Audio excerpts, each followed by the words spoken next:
By the power of the internet, our curious minds come together on this Super Sunday, Sunday Night Live. It's March 26, 2023. This is the Opinionated Idiot Live show. And I am your host, Bryan. And I want you to all sit back, plug in, and be opinionated. How is my crew doing tonight? I hope you guys all had a fantastic weekend. I cannot see my chat room counter tonight. It just shows a big fat 0, but I know there's a lot more people out there than the big fat 0 right now. So I hope everybody's doing well. Did you guys catch my video today that I dropped at 2 p.m.? If you didn't, you're going to want to go back and watch that. I did an experiment and I wanted to see how 9 minutes actually felt, because as we know, in this whole investigation, the determined time that allegedly Bryan Kohberger killed the 4 victims at 1122 King Road was 9 minutes. I think personally it was a little bit longer, but why I did that experiment is for you to all kind of sit there for a moment, or 9 minutes, and feel what that time lapse felt like. Did it feel like to you, if you think that Bryan Kohberger is guilty, did it feel like it was enough time to commit those crimes? Did it feel like to you that it felt like 9 minutes was long enough? 9 minutes to me sitting there through that car wash felt like a long time. And as you saw when I pulled through, I still had about a minute and a half left. So, it wasn't a total, calculated experiment. It was just something to gauge time. But I felt like it was enough time. And I'm going to do more of those experiments. I'm going to try some different things. But personally, I think it's more than 9 minutes. I really do. I think he had more than 9 minutes. But let me get back up here to the chat. There's so many people in here today, and I cannot see my counter. I only have a 0, and I know that the show will build as we go on, because we usually hit about 200 people on Sunday nights. And I see everybody here. I see Crazy P is in the house. I see a little Messy is here. I see Wild Cherry is here. Billy is here. Amber's always here. Thank you so much. Chris Pepper in the house as well. We have Teresa as well. Firefly is here. Danielle is here. Oh, look at this. We got the Drunk Turkey Show in the house, guys. If you haven't gone over, please go over, support them. They're fantastic. Their channel is amazing. They do really great stuff. And you guys know that I've collabed with them before. We need to do something again soon, dude. Daniel, reach out to me. Let's do another collab. The audience loved when we were together. Let's do something. Let's get another another collab going. Susie's in the house. We got, I think I saw Dr. Bob is in the house too. We have Diane here. Thank you so much for joining in. And Terry as well is here. Terry says 9 minutes is a long time, especially when you don't want to get caught doing something. Absolutely. Absolutely. Listen, guys, we're going to do something fun tonight. We're going to get into the heart of the show here in a minute, but I want to let everybody know we're going to do another giveaway this evening. I'm going to do a Chick-fil-A $10 gift card. Oh, and look at this. We have Opinionated Idiot merch right here. We have coffee cups in the house. I'm going to give one of these away to a lucky subscriber as well tonight. We're going to do our little card game like we always do. And we'll give away one of these opinionated. I'm going to see if you guys can see it here. Opinionated mug. It's double-sided, which is awesome. And if you're interested, you can go over. I'll drop the link to my merch store. If you don't win one tonight and you're interested in grabbing a coffee mug, you can do that as well. All of that helps support the channel. Let me just grab the link really quick to my merch. Let's see. Where's my merch store? Where's my merch store? Hang on, guys. I don't like to keep pausing in the show here, but where's my merch store? Hang on, guys. I'll drop that link in a second.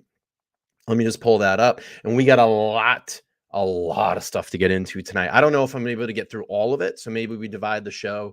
We come back on next Sunday and do a little bit more Kohberger talk. But I'm going to drop the link here Let's see. Let's see. Drunk Turkey says, for sure, bro. Waiting for a Friday that blew us off. Yeah, absolutely, dude. Anytime you want to come over, we'll hang here. We'll have you back on here. I love your perspective, Daniel. And I think a lot of our views, if I think that is Daniel that's in the chat, but I think a lot of our views kind of match up. And I really, your investigative work is amazing. Obviously, you have the law enforcement background. And I think you have a lot to bring to this case. And your videos have been great. I love the two-part series you did on defense. I think that's really good too. Guys, go over and support Drunk Turkey. You guys know who he is. I mean, you know who those guys are. Daniel, Jaime, and Blue. Go over and support them. They're really, really great. Yeah, it was a very fun show. I love working with those guys, and I definitely want to collab with them again. So we got the okay. Daniel's going to come over and hang out again. We're going to do that. So guys, tonight, my show here, we're going to get into a little bit, I've gained a lot of controversy over the last couple of days. A lot of people either love or hate me. A lot of people love the show. A lot of people hate the show. A lot of people love my perspective. A lot of people hate my perspective. We're getting a lot of love and hate in the comments. And I just want to throw out there some ways to, a proper way to look at evidence in a case. Listen, I here on my channel, as you know, I'm very open to everybody's perspective on this case. There's no right or wrong answer in this. And I was getting a lot of shit when I had Subconscious Mouth on my channel. When you did the call-in, a lot of people said, or not a lot, but there's a few people in my comment section during that call were saying that I treated him with a lot of disrespect. Disrespect in the sense of how I let him talk for about 98% of that call. I might have challenged him a little bit on some of his, I guess, banter, because that's what you do. You banter on a call. You're not always going to have the same perspective. You're always going to have objectives when looking at evidence, or you may agree. And that's what we do here. That's why we have opinions. That's why this show is called The Opinionated Idiot. We're all idiots. We all make opinions. We all do, have different things. But I don't think that I treated Subconscious Mouth with any disrespect just because my views don't line up with his views. That's not disrespect. That's just having an objective or having a different frame of mind about this case. And that's fine. What he talks about on his channel is his. What I talk about on my channel is mine. What Drunk Turkey talks about on their show is theirs. But it's their platform. And this is my platform. And I can talk any way I want on this platform because it's mine. And you're either going to love it here or you're not going to like it. Everybody's not going to like my content, but a lot of people do love it and they love being here. I saw a $5 super chat from the Drunk Turkey Show. He said, hey, hit and like and subscribe. We love it. We love it. We love it. Thank you for the $5. I appreciate it. Cash, homie. Straight cash, homie. We love it. We love it. We love it. We love the Drunk Turkey.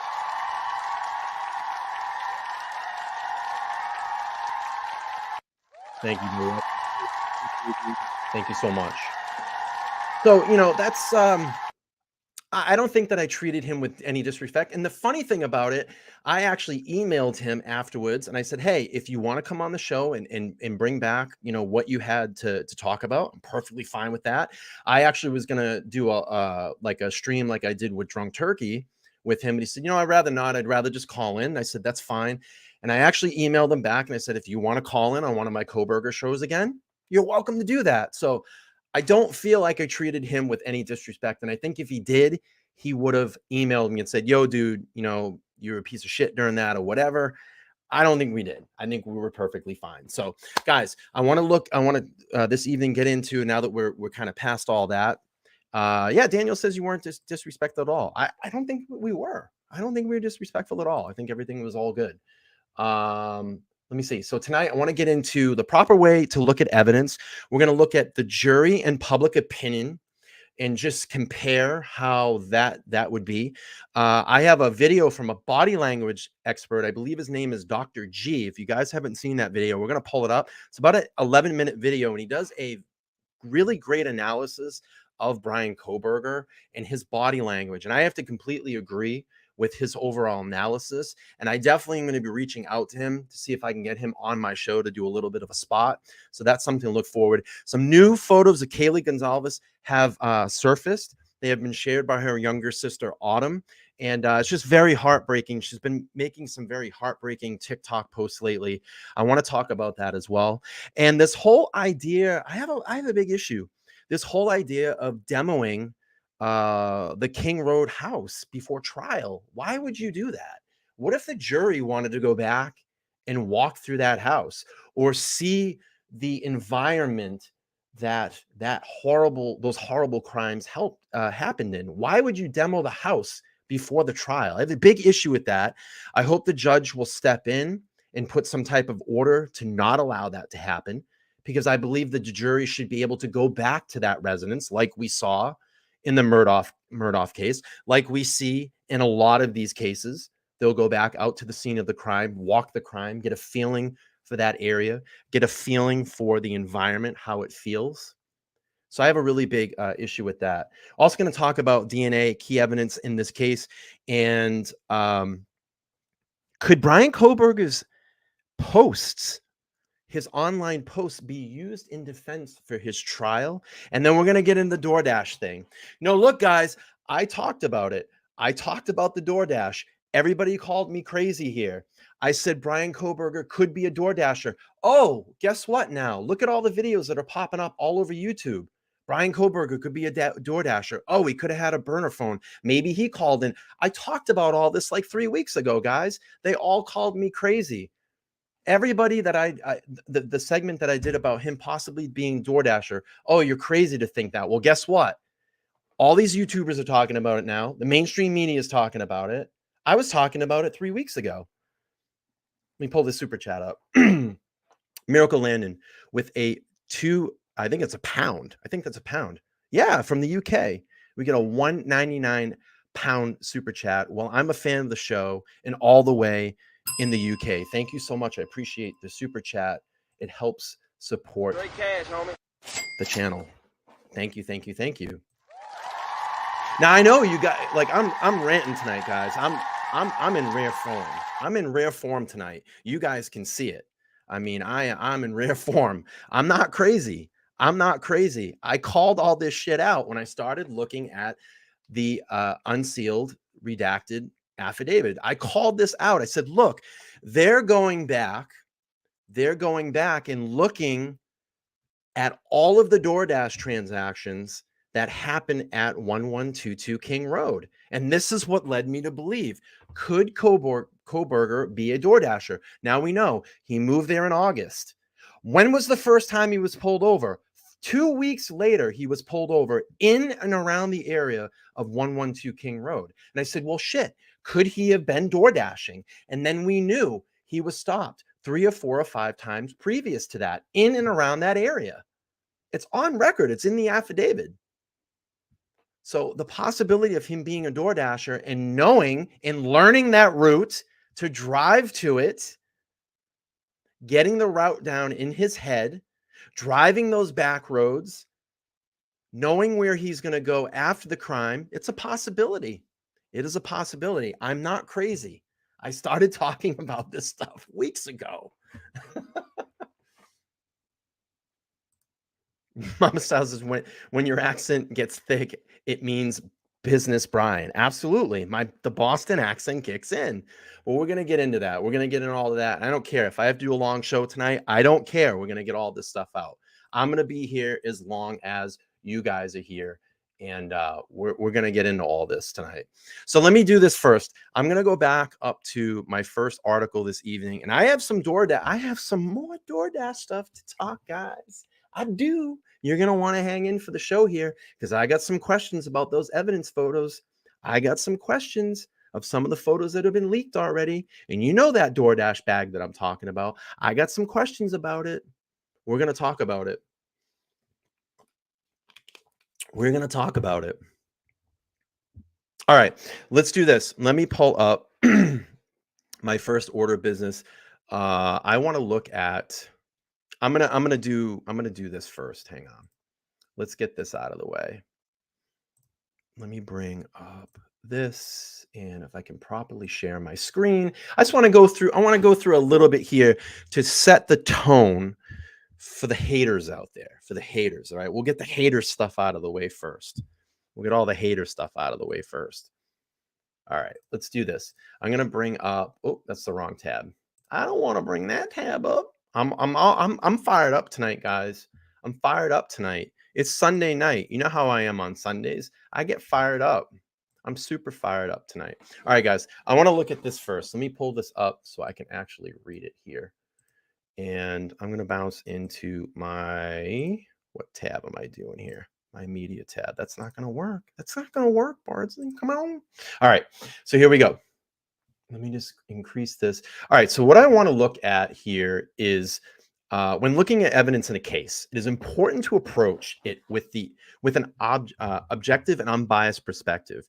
Here's some general steps to follow when analyzing evidence. And I wish I could just increase this a little bit. Oh, I can. I can. Let's bring that up. Let's bring it up because my old eyes cannot see anything. I need some glasses. I need some glasses. So looking at evidence. All right. So one, we want to identify relevant evidence, determine which pieces of evidence are relevant in a case at hand. This may involve reviewing documents, interviewing witnesses, and conducting experiments. I just conducted experiment. If you guys haven't seen the video, go back and look. Did Bryan Kohberger is 9 minutes enough time for Bryan Kohberger? You guys can go back and watch that after the show. So number two, you want to assess with credibility of the evidence. Evaluate the reliability and accuracy of the evidence. Consider factors such as the source of evidence, the methods used to obtain it, and whether there are conflicts of interest. Number three, analyze the evidence. Examine the evidence in detail, looking for patterns, inconsistencies, and any factors that may affect its relevance or credibility. Number four, we want to formulate a hypothesis. That's what we do here.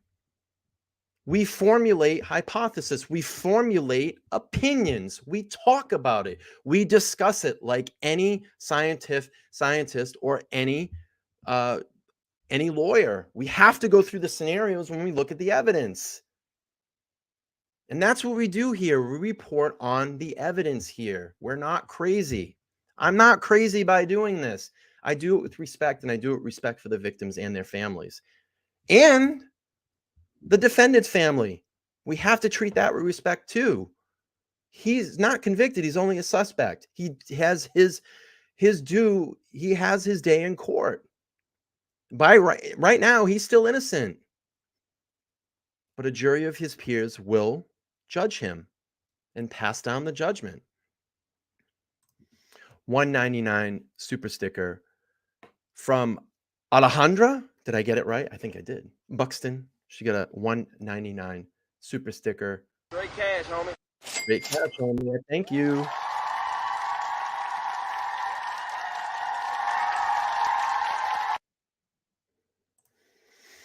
And then number five, we test the hypothesis. We test the hypothesis to gather additional evidence, conducting experiments, or using methods to confirm or refute your theory.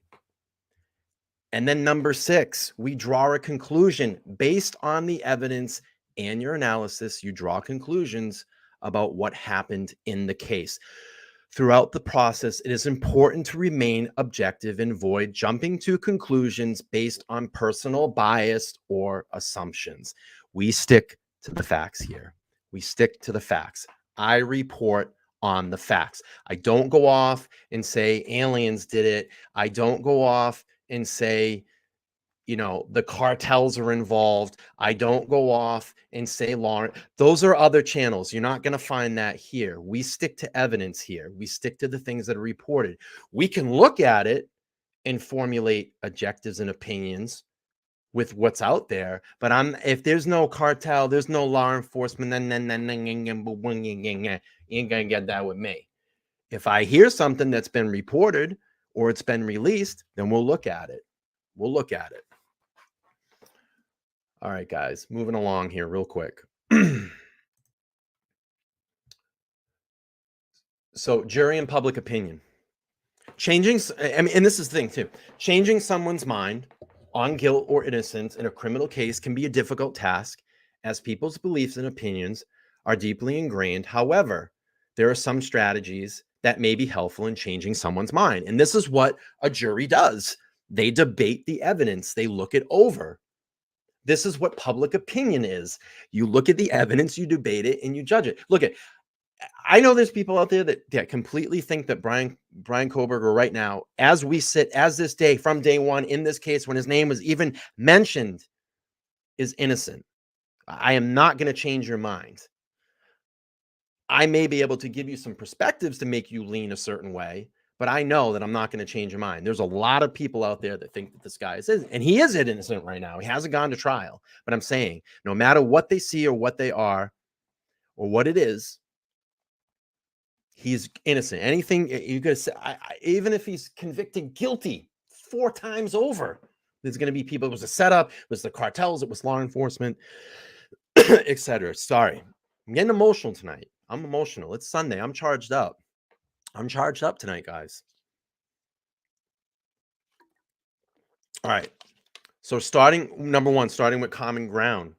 Begin the conversation by finding areas of agreement or common ground with a person who's trying to persuade. This can help build trust and establish a positive tone for discussion.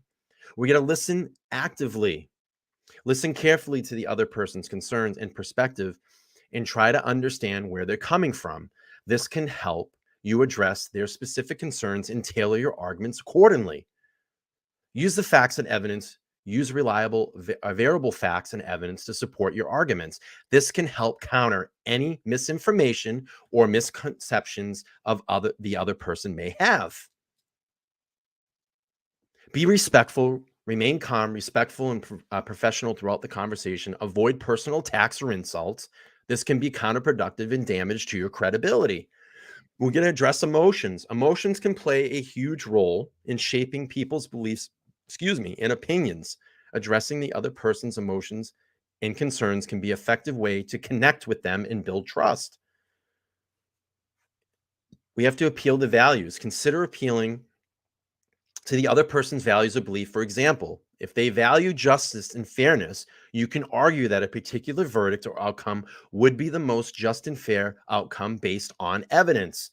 It is important to recognize that that changing someone's mind on a criminal case may not happen overnight, but it may take multiple conversations and gradual shifts, the other person's belief over time. Be patient, respectful, and persistent in your efforts, and focused on building a constructive and respectful dialogue. And that's what we do here on the Opinionated Idiot Show.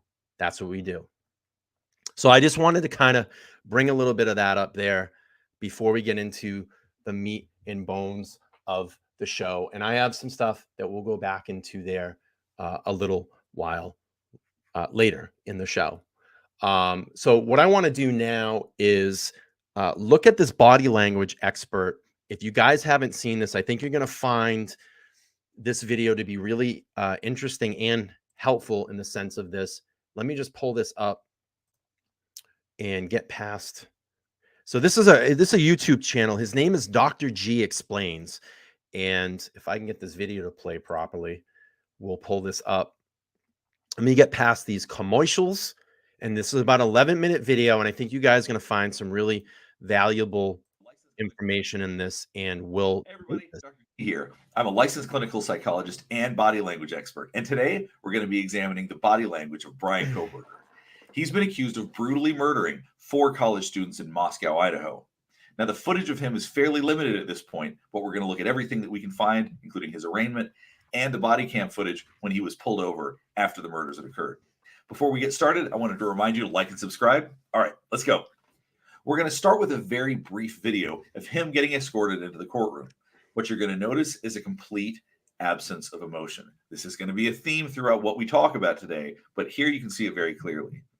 If you watch, as he's walking, there's absolutely no emotion. What's interesting, you look at the people. And it's funny that the first thing that he's touching on right now is no emotion. And I said this in the very beginning, back weeks ago, When we started looking at the photos, the eyes, the face, when you look at all these people, the Bundys, the Dahmers, the Gacy's, the Ramirez, the Night Stalker, Manson, well, Manson was very animated and he just did that because he knew the cameras were on him at all times. But what was it? The eyes, the face, the expression. This guy has zero fucking cares. Zero cares. People around him, the police that are escorting him, they're looking around. They have some expressions on their brows, on their mouths, on their face, but he is completely absent and devoid of emotion. And this is a very important theme.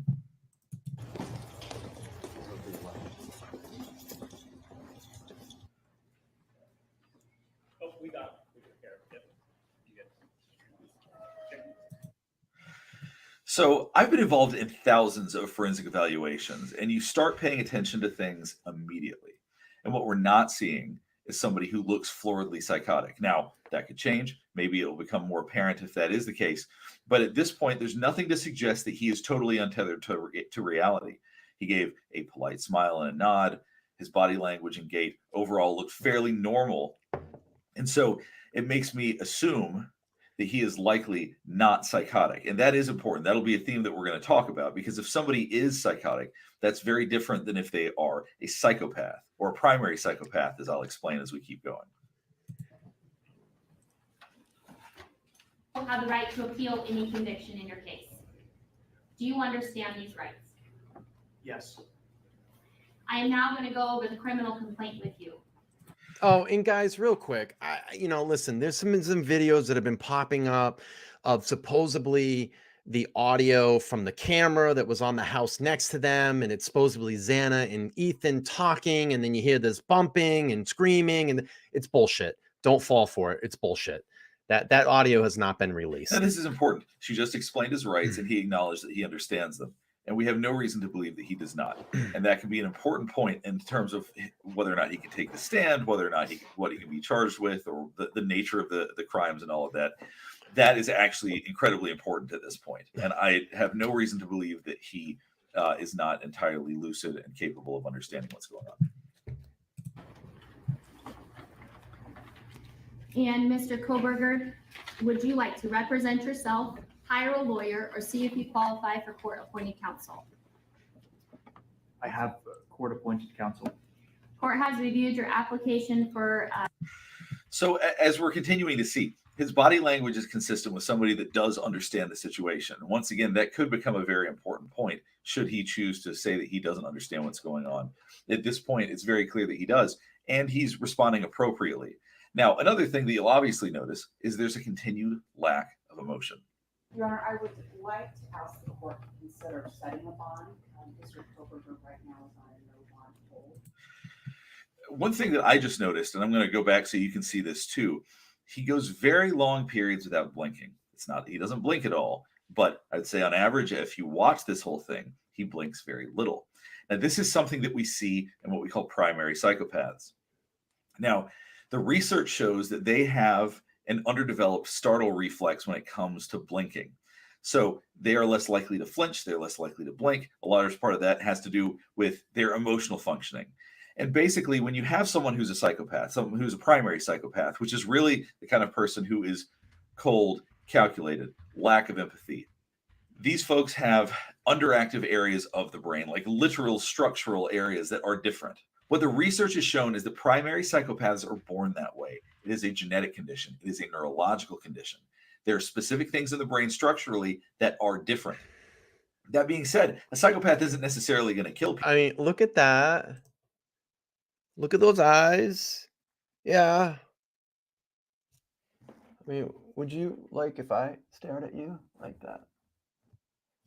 That's crazy.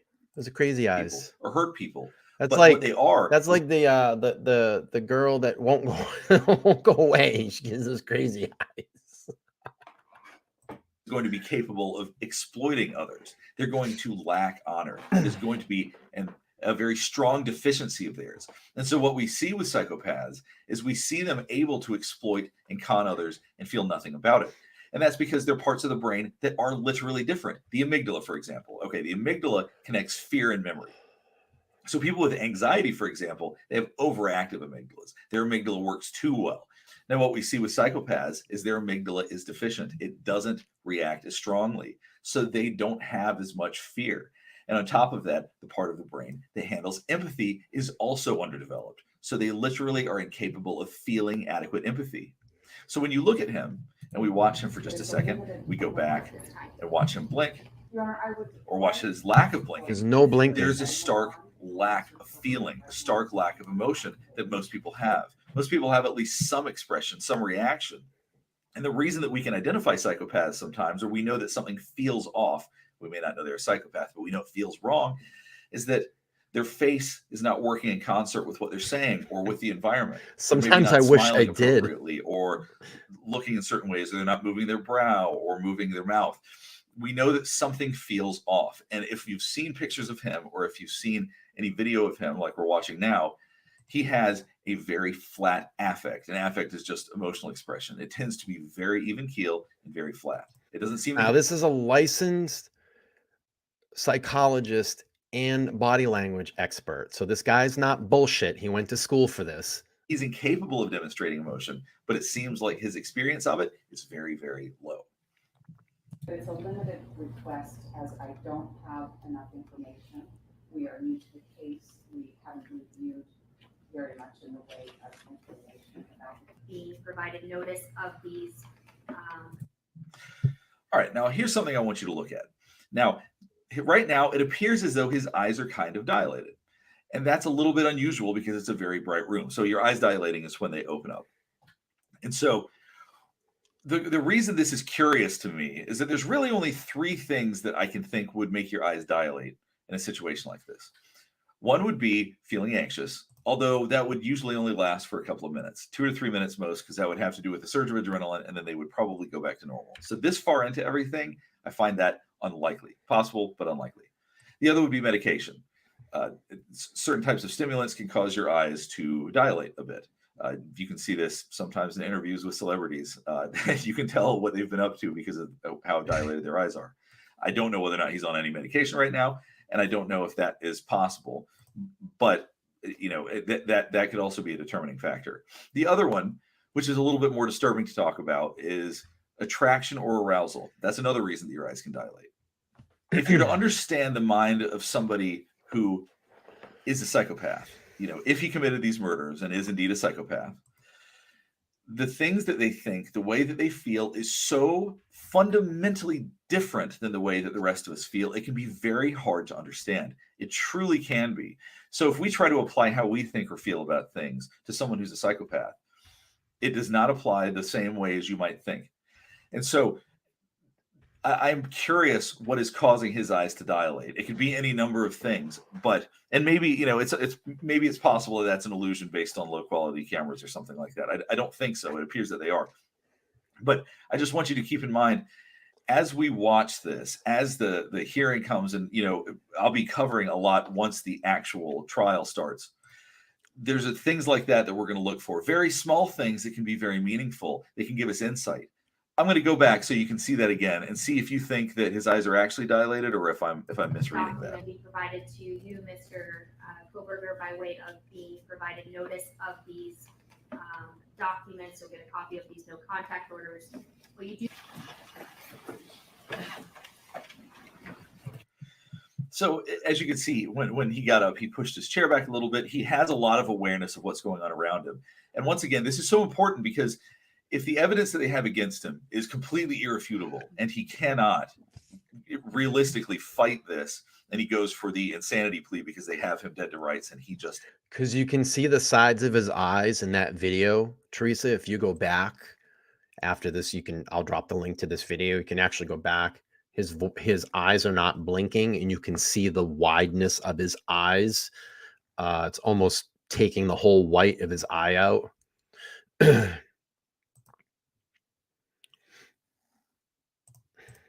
Has to acknowledge that he did this stuff. You may see him go for saying that he didn't know what was going on, or go for an insanity plea, or something like that.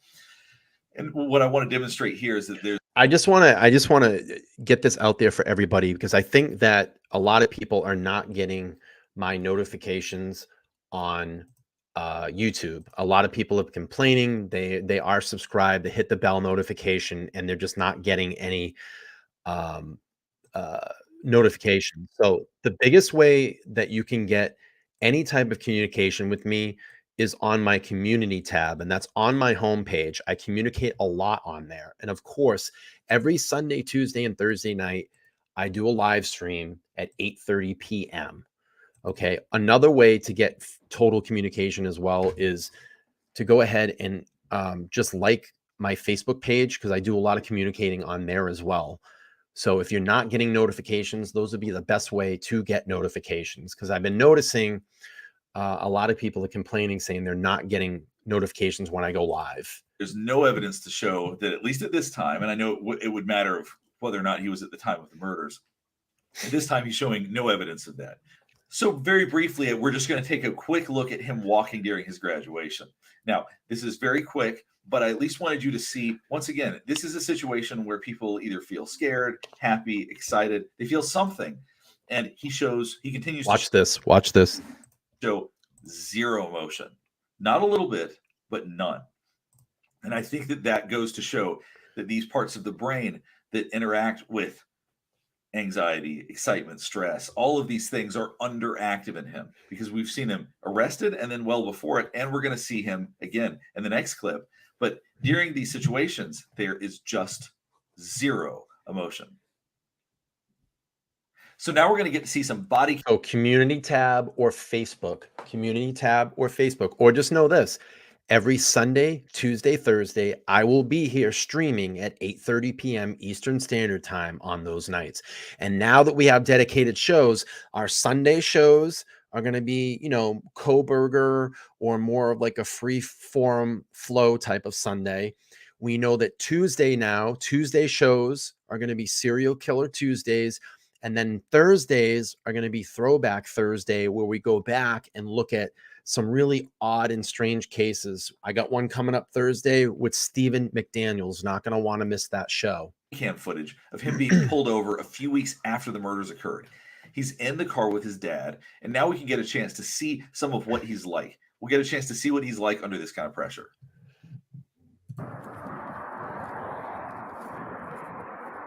Hello. How you doing? How y'all doing today? Good. Just look at your driver's license real quick if I could. See, he's right up on that van, man. He's right up. Now you'll notice I mentioned blinking earlier. He's staring very intensely. He is not blinking at all. And he hasn't for a few seconds. I'm going to go back so you can watch that again. But when the policeman first comes up, there's a polite smile, which is pretty much what you would expect. It's a stressful situation. Just to answer AZ, so listen, I totally get that. I respect it. But how did you feel when you graduated? Let's say you graduated high school, you graduated college. You were smiling. You were shaking hands. I know when I graduated high school, I was very proud of that. Grabbed my diploma. I was excited. I turned to the camera. I kind of gave like a thing. It's finally over. I'm sure people in college are very excited as well too. But not picking on your, but good point. But also, I mean, you have to think about how were you on the days that you graduated, or maybe you got a job promotion or something. You were elated. You were happy. You bought a new car. You got I don't know, you went to a concert that you wanted to go to. Just putting, some context to that too. You were happy. Oh, I forgot to hit and I have, let's see. Situation. His eyes are play very this. And I'm going to work on something behind the scenes here. Watch that again. Good. Take a look at your driver's license real quick if I could. See, he's right up on that van, man. Man. Right up on the back end of that van. Pulled you over for tailgating. No, you were directed by the FBI to do it. Okay. Cool. Where are you headed? Well, we're coming from WSU. As you can see, he's very flat. And I would assume, based on the way people talk about him, this is actually probably how he presents in a lot of social situations. even hearing his dad talk for a second, there's more inflection in his voice. There's a little bit more emotion in his voice. And I don't mean that in a way of that he sounds scared or anxious or anything. He just seems a little bit more casual. His facial expression seems a little bit more active. But, when someone gets pulled over, I talked about in another video how we tend to freeze a little bit because we feel anxious and we want to hide. But not like this. It's not freezing to the point that you don't move your face or that you show no emotion. Most of us can't help but show emotion. It spills out. But this goes more to show the underactive part of his emotional center of his brain. That being said, we need to watch more. So let's check out a little more. What's WSU?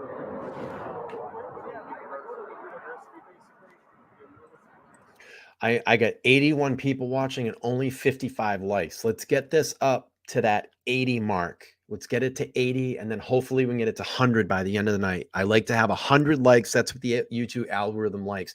So if you're watching this content, please, or watching the show, please make sure to smash that like button if you haven't already.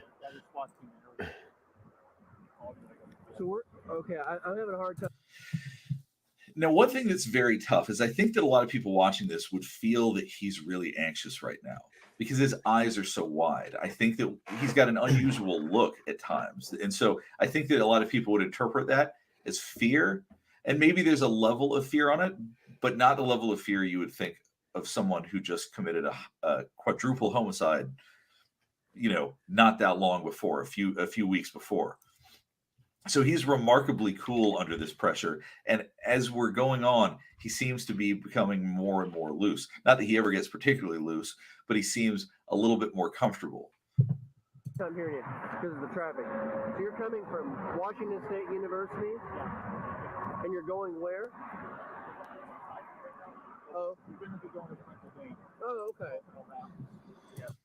The intensity of his gaze is interesting because it's not that you wouldn't look at a police officer who's talking to you. I mean, I think that there's a certain level of politeness that comes with when we're talking to people, looking at them. But his is more of a stare. It is a direct stare. He doesn't move. He just looks straight ahead and just stares. And the intensity of that, I think, speaks less to the situation and more to how he normally is. We're slightly punchy because we drive for hours. Hours, days. To drive. Well, almost a day. Okay. And what'd you say about some SWAT team thing? Yeah, there was a man.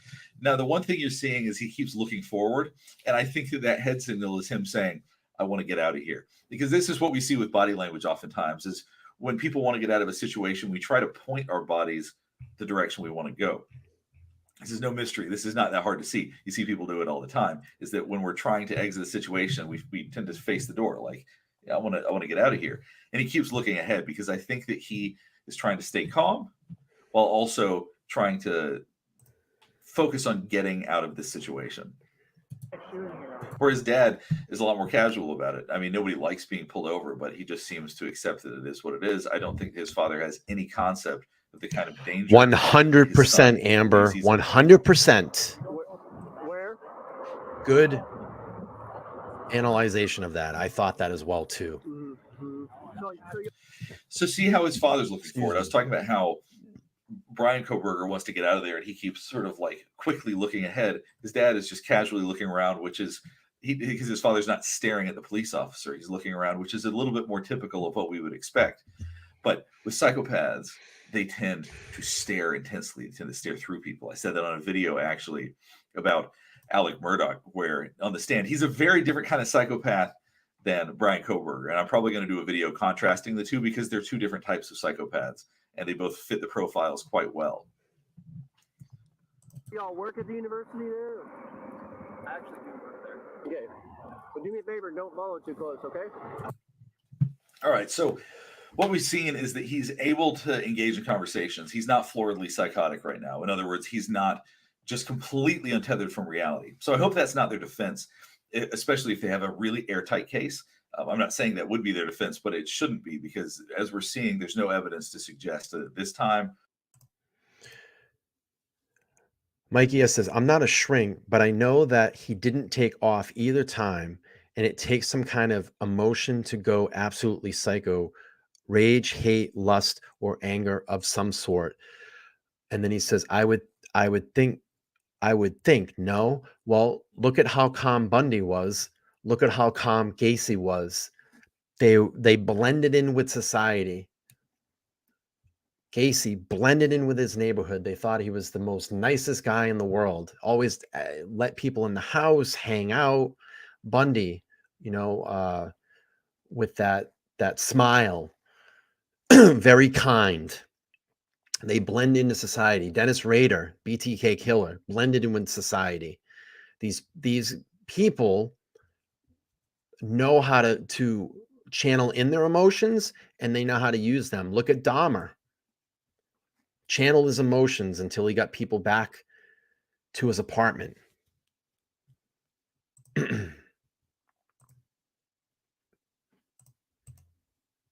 Or currently that he's experiencing anything like that. Once again, if you like content like this, please like and subscribe. On top of that, please keep commenting. So that's going to be the end there of that video. If you guys want to go over, the channel is Dr. G Explains. Go over, give him a like. Gosh, I wish I had those 18,000 subscribers. But go over, give him a like, and he's going to be doing more Kohberger content. So I'm looking forward to him doing that as well.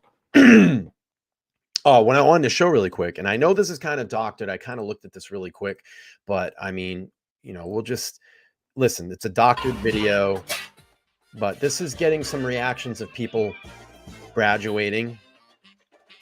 I would seem that it would probably be very normal. I'm not going to play this music so I don't get whacked, but I'll just give you a minute perspective here. And again, I get it. It's being made. Maybe they told people to kind of, gussy it up a little bit for the camera, but I think there's some natural reactions in there as well.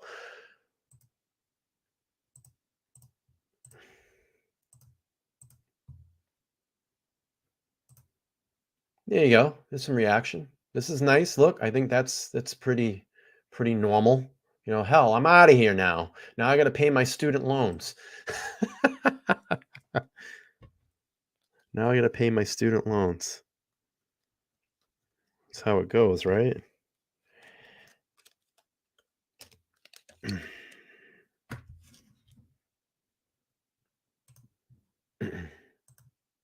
Oops. What'd I do?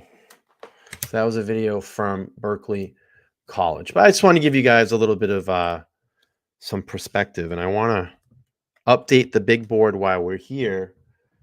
So we're getting close to 3,000. We're getting close to 3,000, Army. We're getting there. 2934 right now.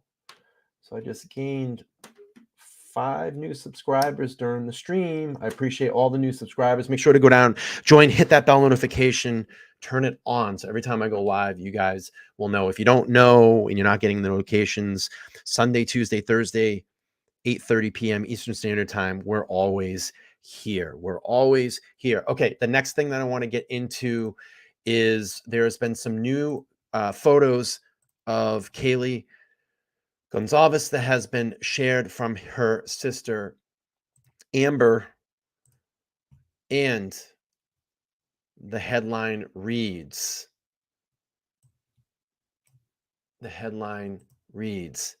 "In denial, Idaho victim's devastated sister speaks out in heart-wrenching post and shares new pics of Kaylee Gonzalez before murders."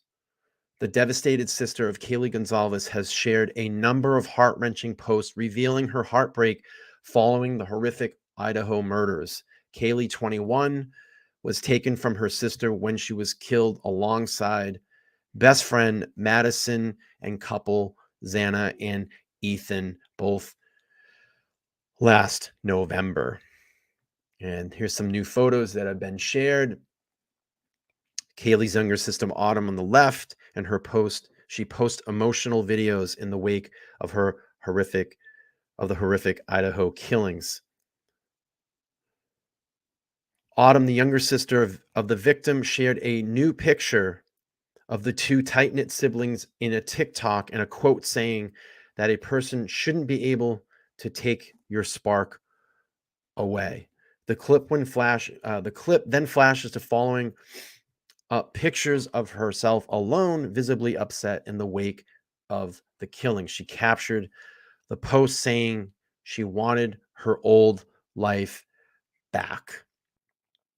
In another emotional video, Autumn revealed that she used to go to her sister during tough times. Oh boy. She is seen walking through her home as the audio track references being in denial. The viewer then sees a picture of Kaylee smiling with her best friend Madison.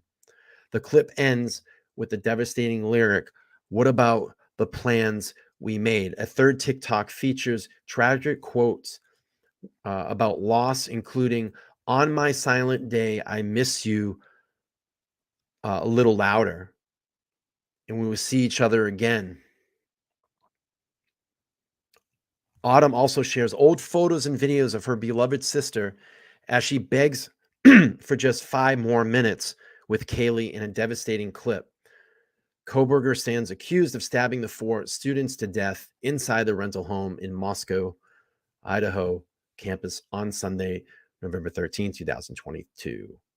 Cell phone records show that Kohberger visited the crime scene 12 times since June 22. Yeah, I'll get this out. Believe me, I promise, Army. 2022, with the most recent being the morning after the murders. He went back to the scene. The suspected killer walked free for around a month after authorities descended on the family's home in Albrights, Pennsylvania. And this is why I go back. And this kind of connects that whole DoorDash thing. Was he a DoorDasher? He was in that area 12 times. He moved there on August 1st. I believe the date he was first pulled over within miles of King Road was like around August 12th or 13th. It was only 2 weeks after he'd been there. And we know what college kids do. They need extra money. They pick up a small job, DoorDash. I know some students that I used to work with, they used to do Lyft and rideshare in between their classes in around the city area to make some extra money while they're waiting to go to their next class. Well, why not DoorDash? Why not think of this as a big plan? You're planning this before you go out. You want to commit this crime. What's the closest way to stake out residencies? Get a DoorDash job. Now, again, I'm only speculating. I'm only giving you my opinion here. I'm only giving you my thoughts. You can call me crazy. You can call me an idiot. Or you say, hey, maybe you're on to something here. But we're going to get a little bit more into this. In the days following the crime, Autumn broke her silence to warn everyone that the murderer was still on the loose, and she said no one is safe. For whom did this is still out there. And if he's sick enough to murder 4 sweet, innocent humans so brutally, he is sick enough to do it with anyone else. And here's some new photos that are being shared as well. And if you want to go over her TikTok, if you're on TikTok, is this, I'm not on TikTok, I will not use TikTok, Mafia Boss Cucumber. That's an interesting TikTok handle. But here's some... just going to go on to talk about what we already know, the 760, that's actually 69 pages of highly intimate facts or statements, which will be highly objectionable to a reasonable person. The documents also contain facts and statements that might be threaten the safety of, endanger the life of safety of individuals. So we already really know all this. Gathering the masks, we all know all this as well. Kaylee's family has remained strong in the wake of the killing. Her sister honoring the late sibling with a touching tribute.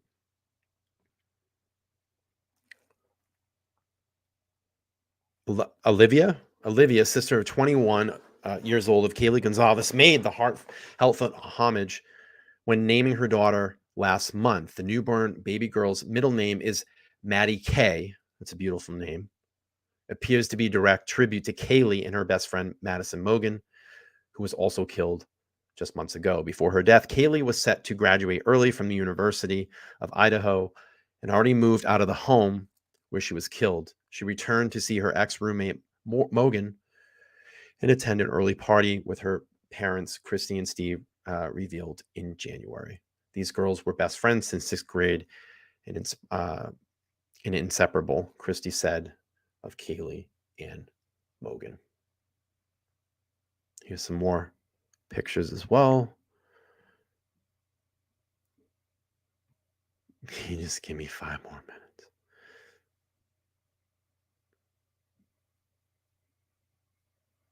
And as we know, this has been the last photo of all of them that day taken together. So I just wanted to show that as well. A little tribute from the family.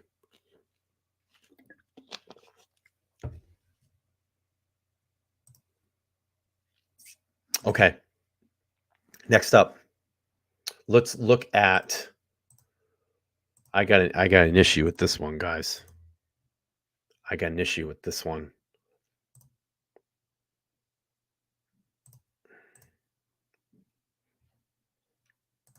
From News Nation. Could house demolition jeopardize Bryan Kohberger trial?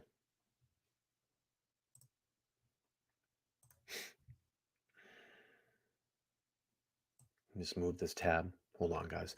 1122 King Road will be demolished after remediation. Some victims' families are concerned about the demolition before the trial. I am too. I think it's a huge mistake. Judge needs to step in and stop this. News Nation obtained a letter to the victims' parents. We got a video here, and yes, from everybody's favorite News Nation host, Banfield. Let's play this real quick. On site. If you have specific items you wish to be on the lookout for, regardless of size, please let me know. If we can locate and retain them for you, we will. We intend to proceed with demolition as soon after completion of the remediation as can be done. We do not yet have a specific date for when this will occur. We will notify you of the demolition date in advance so you are not caught by surprise by media report. What the fuck is this huge rush to demo this house? Listen, I understand a tragedy happened there. We haven't even gotten through a case. Put a fence around the area, block it off, build a wall around it. I don't care what you got to do, but leave it there until this trial is complete. One, it can help the victims in this case. Two, let's just say Kohberger is innocent. It could help him in this case. I think that house still holds a lot of tremendous value in this case. It allows the jury to go there. Like I said at the beginning of the show, it allows the jury to go there and get a feeling for that environment, to get personal eyes on it and look and see. Could this be possible? Could one person do this? Are there other people involved? Is there something there that no one didn't see yet? Take some notes, go back and think it over with the jury, the other jurors. In the interim, we are making every effort to respect the dignity of your loved ones, and our activities will be done outside of media scrutiny as much as possible. The house is currently surrounded by construction fencing. The windows and doors have been securely boarded, and we are not allowing access into the house by anyone not specifically authorized by the university. Anyone authorized to enter the house. Oh, we got a little. Let's try to back this up a little bit. Anyone authorized to enter the house. Oh, I don't think we're going to get it. We got buffering. I feel like we're back in 1995. Let me skip ahead here. I just want to read this letter to you, word for word, without any editing. Okay, it begins this way. I am the acting general counsel for the University of Idaho and oversee the legal services for the university. I have to disagree, Terry. I have to disagree. I don't think this is media. I don't think this is hype. It's a very important issue. It's a very important issue. This house could still hold valuable evidence in this case. I mean, I have to disagree with you.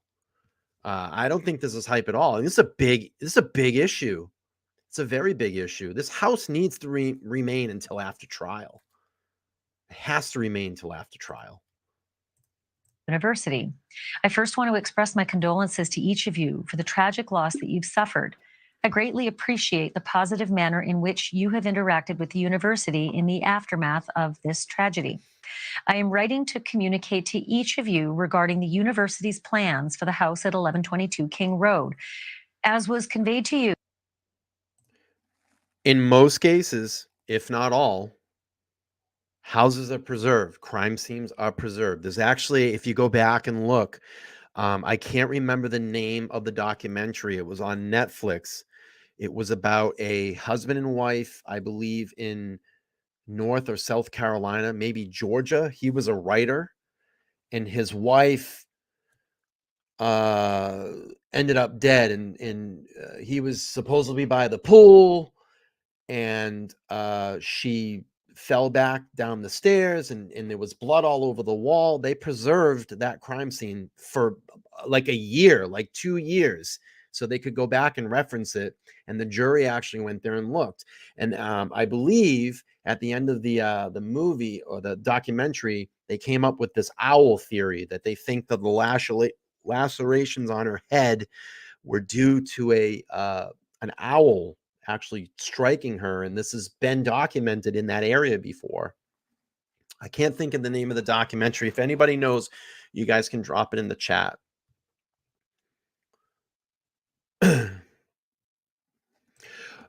Demoing the house, there's evidence still in that house. There's blood spatter that you could go back and look at. Trajectory of blood spatter. There could be DNA still in that house. Why demo it?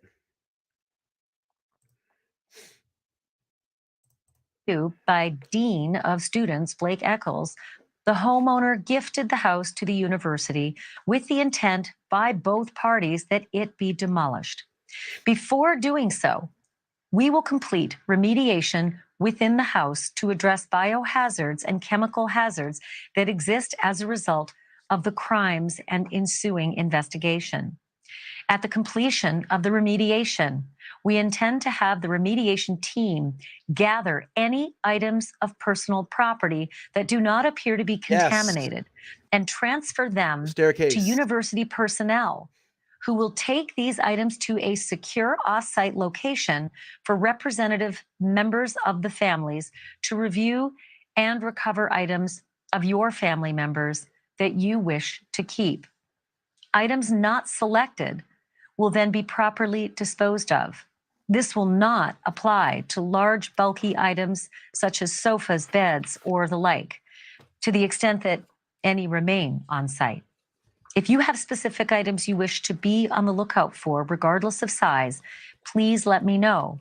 If we can locate and retain them for you, we will. We intend to proceed with demolition as soon after completion of the remediation as can be done. We do not yet. I think we've already watched this. I'm just realizing that right now.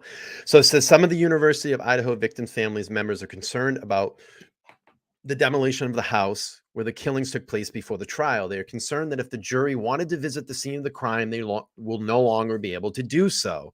News Nation obtained the University of Idaho's letter to the victims' parents, inviting them to retrieve more belongings at 1122 King Road will be demolished after remediation. I want to first express my condolences to each of you for the tragic loss you have suffered. I greatly appreciate the positive manner in which you have interacted with the university in the aftermath of this tragedy. The acting general counsel for the University of Idaho said in a statement to the victims' families. You know, the thing that I think is very disgusting about this, and what I'm having a huge issue is, the homeowner gifted the home to the university with the intent to be demolished.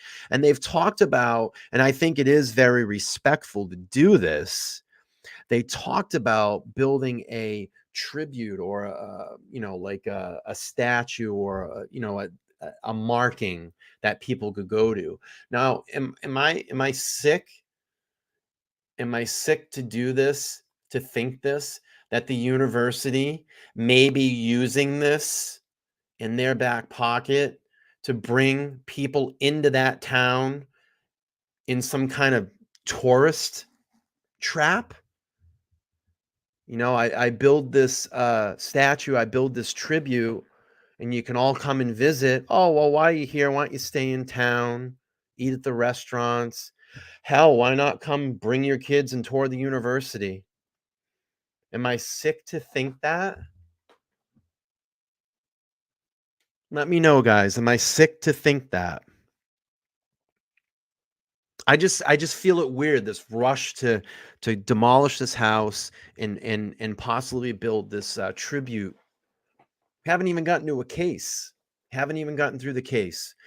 I'm not going to go on to read the statements of the letters here because we already kind of heard it in the video. But it says, once the house is demolished, a memorial and garden will be established according to a February memo from the president of the university. A nondescripted gray house on King Road was in the center of the massive quadruple murder investigation, the stabbing deaths. So I wanted to bring that to attention. I got a problem with it. We haven't even gotten through trial yet, and they already want to crush this house. I have an issue. I got an issue with it, guys. I'm sorry. I tell it like it is. I tell it like I say it like it is. It's bullshit. It's bullshit to me. I got a problem. All right, let's do this. Let's give something away. Let's give something away, guys. I'm ready. You guys ready? Let's give something away. I got you, homie. All right, let's give something away. I'm gonna give away. Where is it? I'm gonna give away. What are we gonna give away? We're gonna give away an opinionated idiot coffee mug. Who wants one? Who wants one? All right. What we gotta do? Simple stuff. If you want to play, you got a couple of conditions. You got to be able to email me, and you got to be able to give me an address that this can be sent out to. If you do not want to give me your address, do not play in the game. Don't play. So it's your duty. If you win, you need to email me. And you can email me at theopinionatedidiot@gmail.com. theopinionatedidiot@gmail.com. All right. Let's do this. What we're going to play the pick a card game like we always do. We'll get it there. Pick a card game. I'm going to pick a card like we always do. And then I'm going to say go. First person to get the suit and number correctly is going to win. You guys know how it is. We're going to give away a coffee mug. Opinionated Idiot coffee mug. All right. I'm going to reach into my deck of cards here. I'm going to keep the card here. And go. Start typing. Who wants a mug? Who wants a mug? Nope. No winners yet. No winners yet. No winners yet. Oh, we got a winner. Stop. And the winner is stop. We got a winner. Winner, chicken dinner. Winner, chicken dinner. We got a winner. Firefly wins. Wins. Congratulations. I got you, homie. Make sure you email me and I will get this coffee mug sent out to you. Thank you for playing Full House, Mikey. Firefly won. I'm going to put it back in the box here. We'll get that out to you. Probably send it out Tuesday or Wednesday. Just get me all your information email me theopinionatedidiot@gmail.com, and I'll get this out to you. It is yours. And then at the end of the night, I got a $10 Chick-fil-A card that I'm going to give away as well too. All right, so what do I got? What else do I got? What else do I got? What else do I got, guys and ladies? Let's see. Let's talk about some keys to the Idaho crimes. Let's watch this one. Give my voice a Now, break details for a from the case second. are still emerging at this point, with experts describing Kohberger's white Elantra as a rolling crime scene. Some of the evidence police seized, including a knife sheath left behind at the victim's home, could be the key to a potential conviction. And that home near This is the perfect Of product course, for we're gonna me. get a Makes me feel commercial. so good. I sleep better, my mood, my energy. University of Idaho set to be demolished, and the victim's parents, raising concerns now that the jury will not be able to visit that crime scene in person during this trial. News Nation was exclusively able to obtain a letter the university sent to the victims' families asking them to retrieve their deceased children's belongings. Joining us now to discuss the Kohberger trial, former CIA officer and FBI Special Agent Tracy Walder. Tracy, thank you so much for being here. Thank you for having me, Natasha. So, Tracy, let's start with Idaho's governor allowing firing squad executions, only the 5th state to allow firing squads for death row inmates. There are special circumstances that have to be met, right? And how likely is it that Kohberger could actually face this? So that's an interesting question. As you mentioned, there's only 5 states really now that would have that as an option. And really what I think we need I'll address it to after. remember is that is in response to the fact that the drug that is used for lethal injection has become scarce, and there have been issues with the administration of it, resulting in people not passing away right away, having these kind of torturous deaths, which really is a violation of their constitutional rights. And so that is why they added this other option. There's been a little confusion as to, was this added because of Kohberger? No, it was not. It's really in response to this shortage of the lethal injection drug. Look, if he gets the death penalty, is this on the table? Absolutely. But we would need to look at what the supply of the lethal injection drug is, because it wouldn't be administered as a choice to him. It's an if this is not allowed thing for him. Okay, understood. And help us understand what experts mean describing Kohberger's white Elantra as a rolling crime scene. So, I've always felt that the car was the key to this case. And I've said that really all along. I figured once they found the car, it would really lead them to the suspect. The car, they did say in that warrant that became unsealed that the car really had been disassembled completely by law enforcement. And I really do think we have to remember when he got done. Let me just throw this out there. How can I say this? Why was he out cleaning his car at like 2 o'clock in the morning and taking all of that and then dumping it in his neighbor's garage? Why? Why would you? I don't do that. I don't go out to my car at 2 o'clock in the morning, clean it, and then take my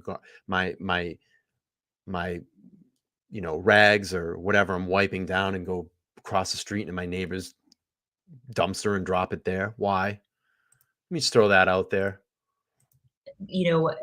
Allegedly committing these crimes, he got back into that vehicle. He had to have been bathed in some kind of biological evidence, microscopic biological evidence. And I do think that I think a lot of people underestimate touch DNA as well, too. I mean, we've talked about that a bunch of times. The testing is getting so much far more sophisticated, so much more exact. Listen, I know that touch DNA is not 100%. I know that they're gonna try to chop all that down, but we haven't even seen the forensic analysis of computers and GPS systems and of his phone. You're gonna see all of that during the trial if this goes to trial. So keep that in the back of your mind. So a lot of people just go on and just think that it's the DNA evidence. You got to think of all the digital forensics as well too that are going to be used in this case, as we saw in Murtaugh case. There's a lot of information still out there, and there's a lot of information out there that we don't know. evidence was still kind of that hanging a lot out of in the evidence nooks that and is not crannies of known. his car, to the point that he would have had to have taken it apart himself in order to make all of that biological evidence go away. And so I really do think that is what is going to be the most damaging and the largest amount of ammunition that the prosecution has in this case. And we did see it was potentially significant in the Murdaugh trial when the jury was able to visit the site of the crime in person. Do you think that in this case, the victim's parents are rightly concerned that a jury will not have the option to do that if the house is demolished? I can understand their perspective. I think in the Murdaugh trial, like you mentioned, look, that was a large property and large distances that they were talking about, and that was helpful to the jury to go there and be able to see that. I think in this case, one of the things that the parents of the victims might be thinking about is kind of that time, understanding how quickly he made it from the from the third floor to the second floor and then out of the house, really without being noticed or confronted. And I do think that it's going to be difficult with, I know, the 3D modeling that was done of the house to really pinpoint that time. And so I can understand where they're coming from. However, I do think that the 3D models are going to provide an excellent representation to the jury of the crime scene. All right, really appreciate that, Tracy. And we're learning a little bit more from a source here at News Nation about Kohberger's actual experience as he's being held at this point, being considered a maximum security inmate. We know that he is allowed to take phone calls in jail and that he's allowed to have headphones for privacy so that investigators cannot listen into his calls. Does that detail surprise you at all? Yes and no. So we have to remember he's being held at a jail, not a prison, right? Because he is awaiting his arraignment and trial. And so I think we have to remember the confines of this facility. It's not set up necessarily for the privacy that he is entitled under the law, that attorney-client privilege privacy. And so while it makes me uncomfortable, I'm not sure that there was another option that they had in terms of keeping these conversations private. Okay, I really appreciate that detail. And I know several of our viewers were posting that question online. So thank you. Tracy Walder, appreciate your time as always. Thank you so much. All right, we're off on the News Nation one. I got a couple more here I want to pull up, give my voice a little bit of rest. I've been a little emotional tonight. I'm charged up, guys. I'm charged up. And Let's play this one through. let me start. After we get through the commotion. Let me start with you. Could this become part of his defense legally? I think so, Dan. Absolutely. If we look at what the criminal complaint has charged here, the state has charged in counts 2 through 5, the first-degree murder charges related to each of the victims in this case. The prosecution has used the language willfully, deliberately, premeditation, and with malice aforethought. And so what Idaho law tells us, what the court tells us, is that state of mind evidence is always relevant when it goes to one of the necessary elements of the crime. So the defense certainly has to jump through some hoops here. I'm just happy to be and here. Certainly, if they raise Hang out with all the you guys. issue of a mental condition for the purposes of a defense, it absolutely opens up Kohberger to examination by the state's experts. But under the charging language, the prosecution elected to utilize in counts 2 through 5, right. It absolutely opens them up. Look, Brian, in a lot of cases, right, the defendant has some mental issues, right? Yeah. And very often the defense attorney will say, I think that my client has serious condition, concern, but it doesn't rise to the level of, for example, insanity. And is it somehow going to work to his advantage that Idaho doesn't actually have an insanity defense, and so he can sort of sneak in using this other kind of language to present as part of his defense? I'm going to say it as yes and no, because you can sneak it in and bring it in by saying, I'm not really talking about insanity. I'm talking about his mental state. Does he have the ability to knowingly and willfully commit this crime? It's like analogizing if I sneezed as a reflex. I hit you as I sneeze. Did I intentionally hit you? No, it's a reflex. And that's what they're going to try to use his mental diagnosis.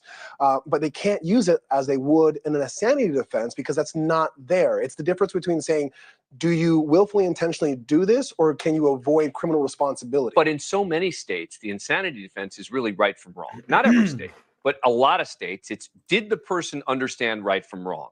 And it would be very hard to say that this kind of condition would prevent you from understanding, for example, right from wrong, right? Yeah, so it's a little bit more specific than that. I think New York does a fabulous job of an analogy. If you've ever seen a child sing a song that they probably have no business singing, they can sing and recite the lyrics, but they can't appreciate what that song actually means.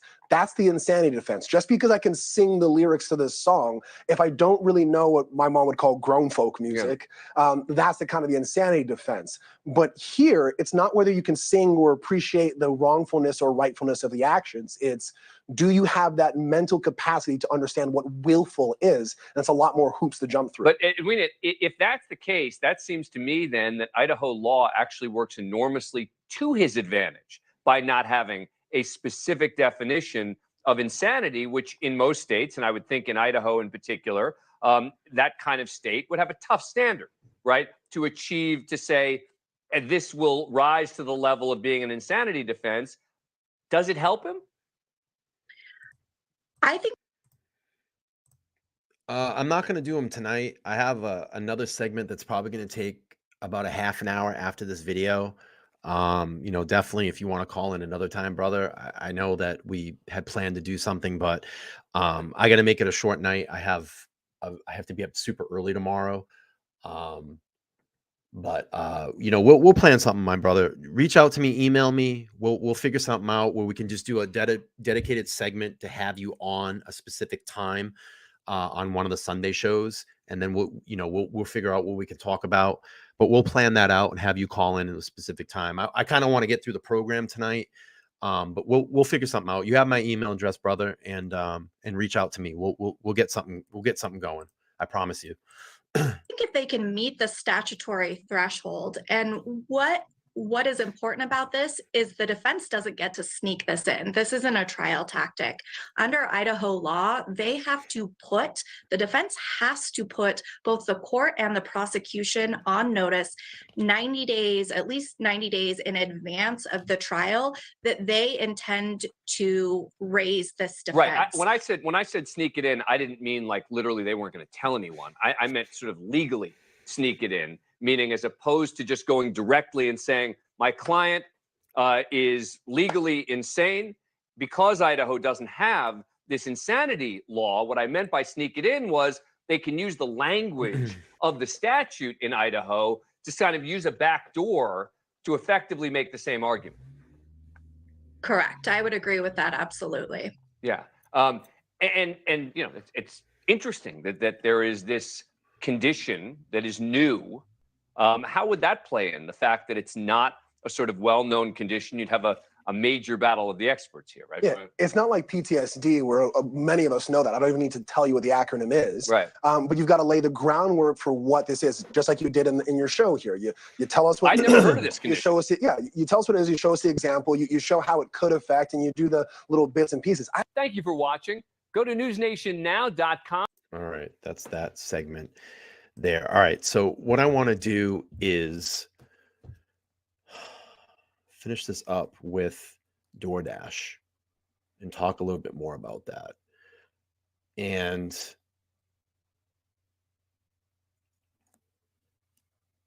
let's see. What I want to do is throw out some theories. These are just thoughts. They're theories. There's nothing that I'm in concrete. So I already know the sound clip's going to be cut here and say, oh, opinionated saying this, opinionated saying that, blah, blah, blah, blah, blah, blah, blah, blah, blah.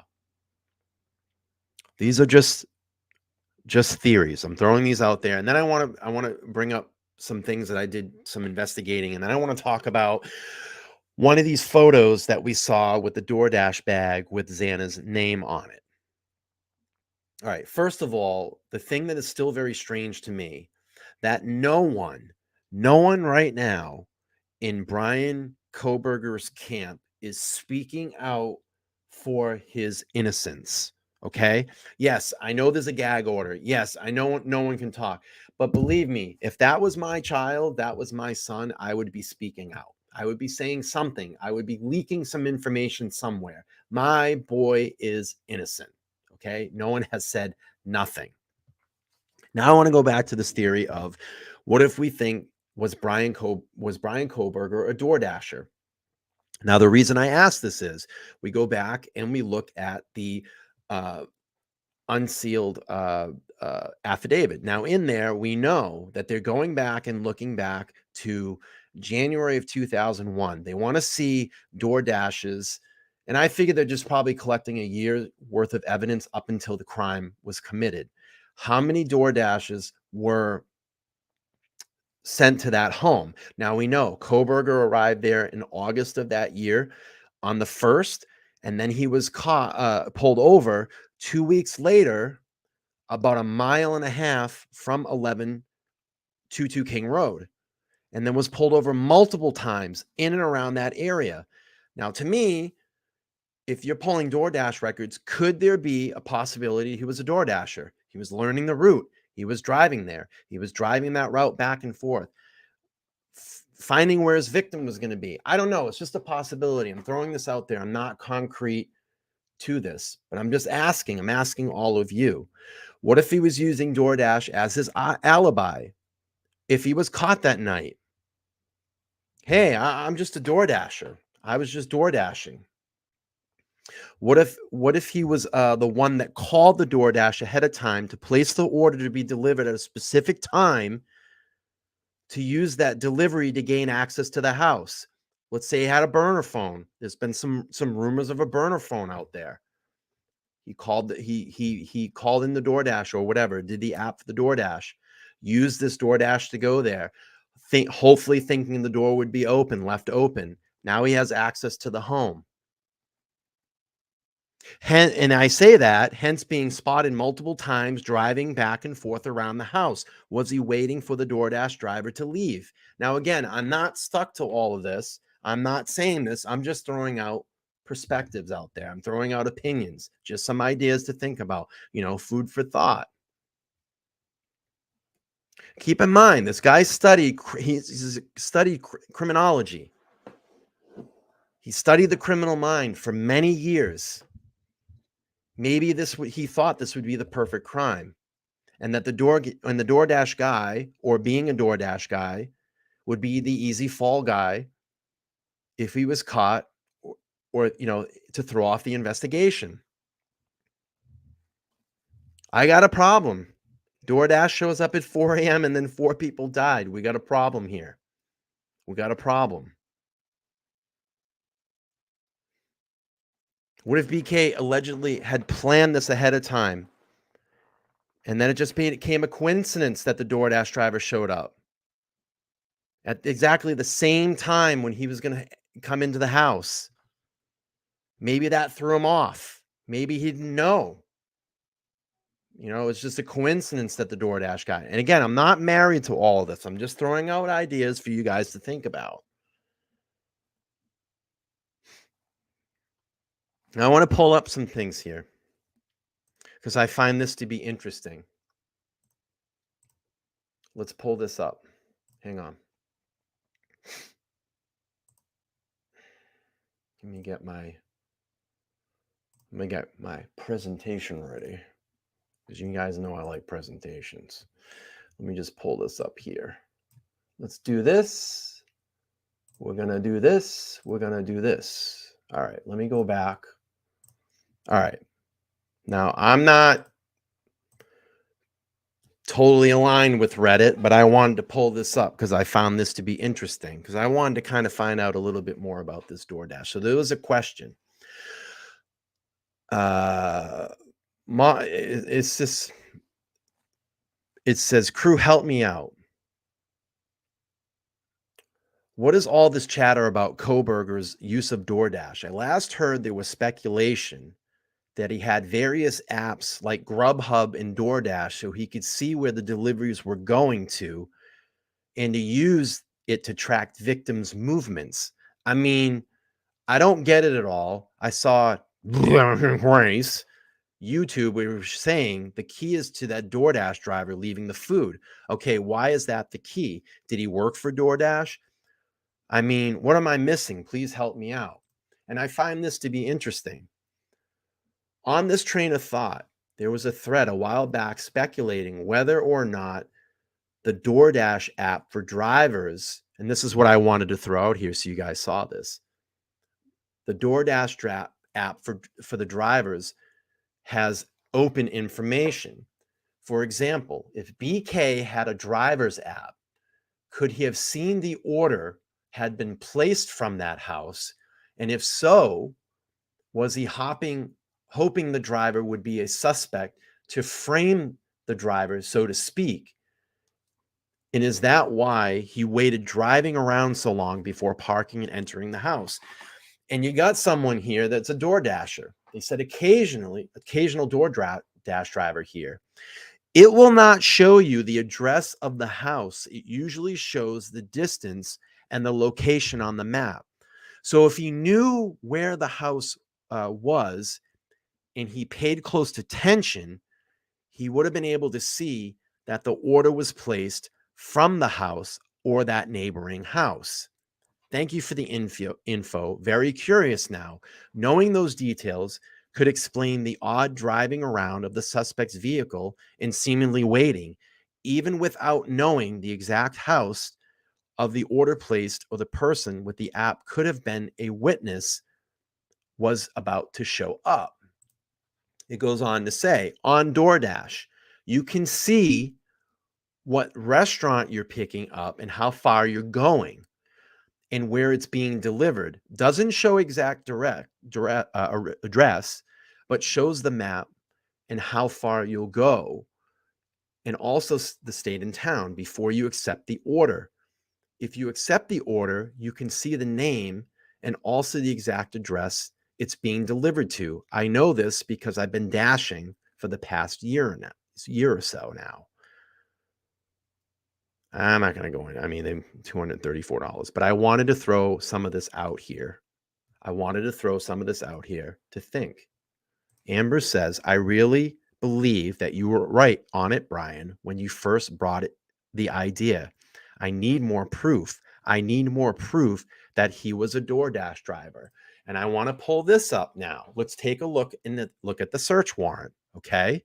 Look, all information in the possession or control related to sales, deliveries, purchases, and transactions made to 1122 King Road in Moscow, Idaho, for the period of January 1st to the present include, and I'm sure they're just going back the year to January 1st to cover if there's anything here in that time. Now we know August, like I've said, that's when Kohberger was first there, in August on the 1st. Date and time of sales, date and time of deliveries, purchases and transactions, name and identification of the driver. They want to see a full description of the vehicle used and any and all communications between drivers and purchasers. So I wanted to throw this out here for you guys all to think about this. Just think about it. It could be a possibility. Why are they looking this far back? It's a possibility.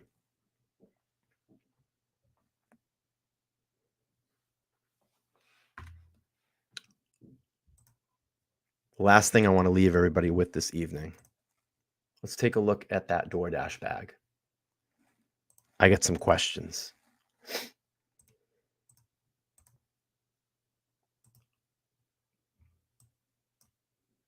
What do you see here where my pointer is? What's this? That's the seal of the bag. That seal's been broken. That seal's been touched. Why wasn't this bag collected for evidence? Did Xana just open the bag and throw it and take her food and go back to her room? There could be DNA on that. There could be a fingerprint on that.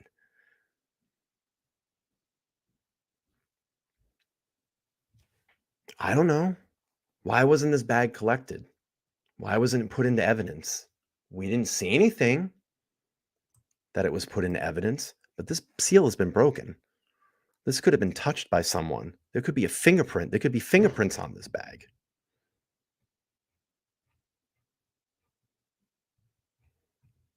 So I don't know, Army. Just some things to look at. Just some things to think about as I end the stream for tonight.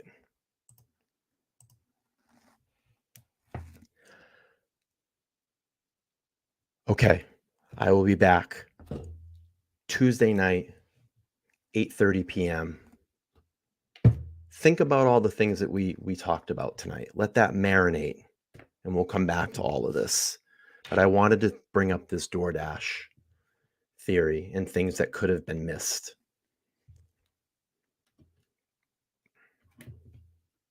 Something to think about.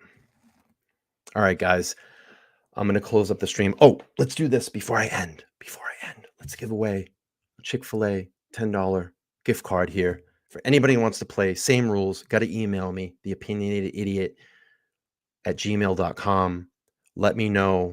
Just put Chick-fil-A, and then we'll do some things to verify. I'm going to pick one more card before we go. All right. Same rules as last time. Go. Start naming them.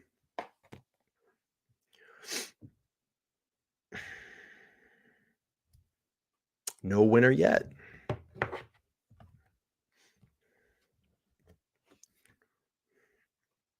No winner yet.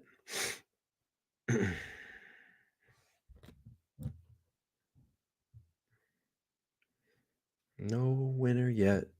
No winner yet. Maybe I should play some music. No winner yet.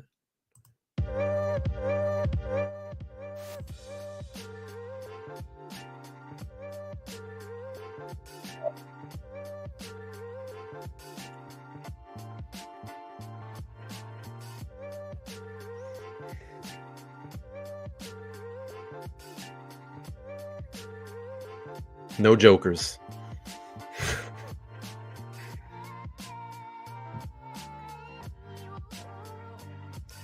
Still waiting for a winner. A winner, chicken dinner. Keep going. Winner, chicken dinner. Winner, chicken dinner.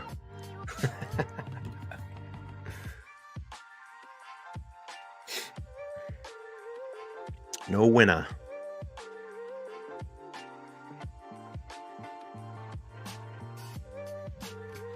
No winner. Come on, guys. No winner.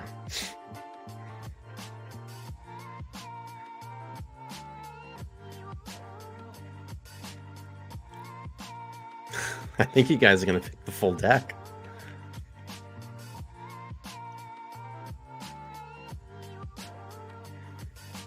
No winner yet. Jeez. Still no winner.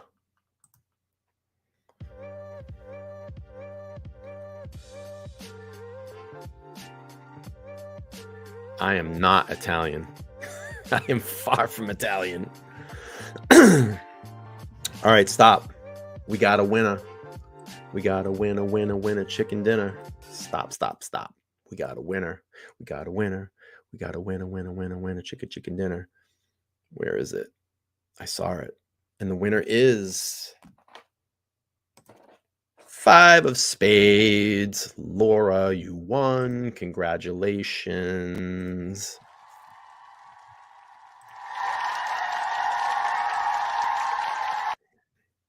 All right, make sure that you email me at theopinionatedidiot@gmail.com.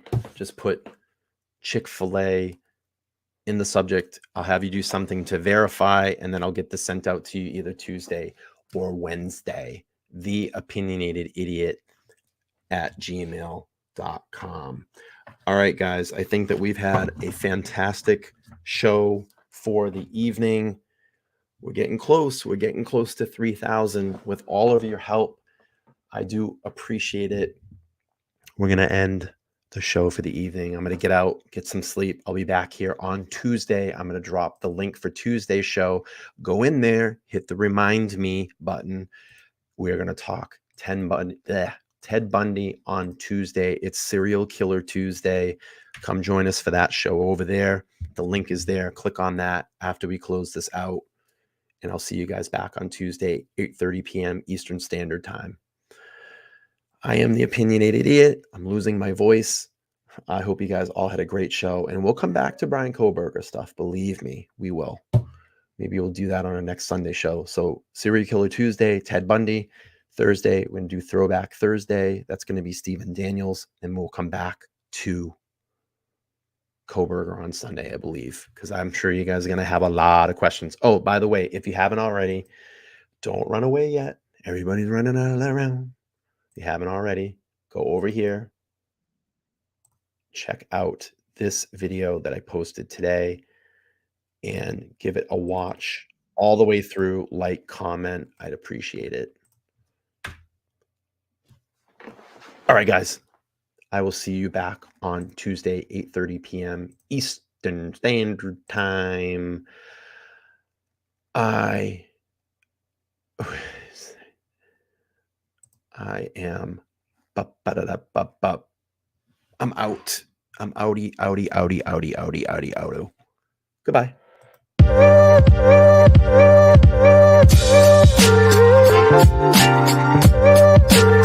Thank you.